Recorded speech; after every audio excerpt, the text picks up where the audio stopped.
Welcome to my channel. ఈరోజు మనం అల్లం గ్రేవీ చేసుకుందాం. అల్లం ముందుగా కట్ చేసి మిక్సీలో వేసుకున్నాను, వెల్లుల్లిపాయలు వేసానండి.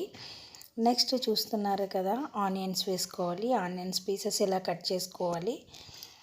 తర్వాత పచ్చిమిర్చి, మిరియాలు, ధనియాలు ఇవి మనం మిక్సీ చేసుకోవాలన్నమాట.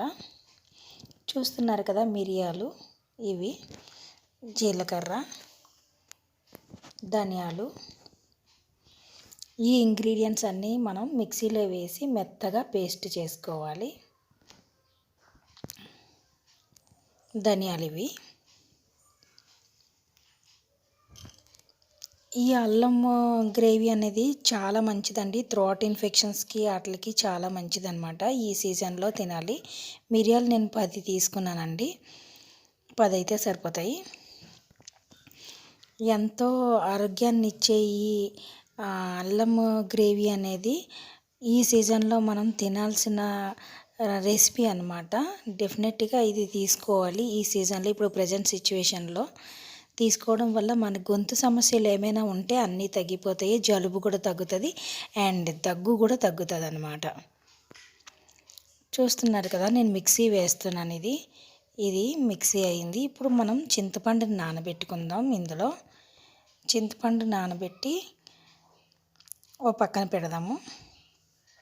ఇప్పుడు నెక్స్ట్ ప్రాసెస్ చూద్దాము. ఒక కడాయిలో ఆయిల్ వేసుకొని ఇప్పుడు మనం కోపుకి ప్రిపేర్ చేసుకుందాం. ఎంతమందికి తెలుసండి ఇలాంటి అల్లం గ్రేవీ? ఎప్పుడైనా తిన్నారా మీరు? పాతకాలం వంట ఇది. ఆల్రెడీ చూస్తున్నారు కదా, నేను కోపుకి వేస్తున్నాను. పోపు సామాలు, మినప్పప్పు, ఆవాలు, జీలకర్ర వేసుకోవచ్చు మీరు. ఇవి ఆవాలు ఇలా వేసి కొంచెం ఫ్రై చేయండి. తర్వాత ఎండుమిర్చి వేయండి. తర్వాత పచ్చిమిర్చి వేసుకోండి. చూస్తున్నారు కదా, దీన్ని మరి మనం దోరగా వేపుకోవాలన్నమాట. కరివేపాకు కాస్త వేయండి. 2-3 రెమ్మలు సరిపోతుంది. తర్వాత మనం ఇందాకలా మిక్సీ చేసుకున్నాం కదా, ఆ పేస్ట్ని ఇందులో వేసుకోవాలి. ఈ పేస్ట్ని వేసి బాగా కలుపుకోవాలి. చాలా తక్కువ ఇంగ్రీడియంట్స్ అండ్ తొందరగా అయిపోయే రెసిపీ. హెల్త్కి చాలా చాలా మంచిది. మనకి రైనీ సీజన్లో కూడా చాలా బాగా పనిచేస్తుంది అన్నమాట. జలుబు, దగ్గు, కఫము లాంటివి ఏమైనా ఉంటే తొందరగా తగ్గుతుంది. ఇది చాయ్ పసుపు వేస్తున్నాను నేను. ఒరిజినల్ పసుపు వేసుకోవాలి. కాస్త ఎక్కువే వేసుకోండి. వేడివేడి అన్నంలో చాలా కమ్మగా ఉంటుంది.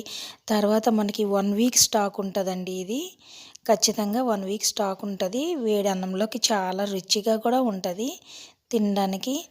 జ్వరంతో ఉన్న వాళ్ళకైతే నోటికి రుచిగా అనిపిస్తుంది తినడానికి ఈ రెసిపీ. ఈ కర్రీ మేము ఎప్పుడైనా సరే దగ్గు, జలుబు లాంటివి ఉన్నప్పుడు ఎక్కువ చేసుకుంటాము. తర్వాత వానాకాలంలో కూడా కనీసం ఒకసారైనా చేసుకొని తింటాం అన్నమాట. ఇది దగ్గర పడాలి. అప్పుడు దాకా ఈ గ్రేవీని ఇలాగా కలుపుతూ ఉండాలన్నమాట. అడుగంటకుండా చూసుకోవాలి. అందుకే నేను ఎనుపు మూకుడు తీసుకున్నాను. మందపాటి గిన్నె అయితే మనకి ఇలాగా గ్రేవీ అంటుకోకుండా చక్కగా అవుతుంది. చూసారా, దగ్గరికి వచ్చేసింది. మళ్ళీ కొంచెం కారం వేసాను ఇందులోని. కారం వేసి కొంచెం అలా తిప్పుకోండి. అటు ఇటు ఫ్రై చేయండి. కాస్త సాల్ట్ వేయండి. ఇప్పుడు మనం గ్రేవీ దగ్గర పడి ఆయిల్ పక్కకు రావాలన్నమాట. అప్పటి వరకు దీన్ని ఇలాగా కొద్దిగా ఫ్రై చేసుకోవాలి. ఇప్పుడు నేను ఇందులోని చింతపండు గుజ్జు తీసుకున్నాను కదా, అది వేస్తున్నాను. ఇప్పుడు ఈ చింతపండు ఇందులోని బాగా కలుపుకొని కొంచెం గ్రేవీ దగ్గర పడిన దాకా కలుపుకోవాలి. కొద్దిగా చిక్కగా రావాలన్నమాట. ఇది చూస్తున్నారు కదా, అంతేనండి. రెసిపీ అయిపోయింది. ఇది నచ్చితే లైక్ చేయండి, షేర్ చేయండి, సబ్స్క్రైబ్ చేయండి ఫ్రెండ్స్.